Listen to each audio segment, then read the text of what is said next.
আলাইকুম। আশা করি আপনারা সবাই ভালো আছেন।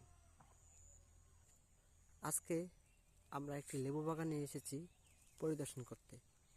ভিডিওটি শেষ পর্যন্ত দেখার জন্য অনুরোধ রইল। আশা করি আপনাদের সবার অনেক ভালো লাগবে। আজকে আমরা যে লেবুর বাগান নিয়ে এসেছি, আমরা দেখতে পাচ্ছি সেই বাগানে অনেক ফুল এসেছে। আশা করা যাচ্ছে এই বাগানের ফলন অনেক ভালো হবে।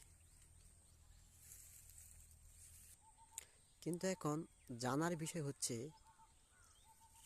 কিভাবে গাছের পরিচর্যা করলে এরকম বেশি ফলন পাওয়া সম্ভব, সেই বিষয় নিয়ে আজকে কথা বলবো।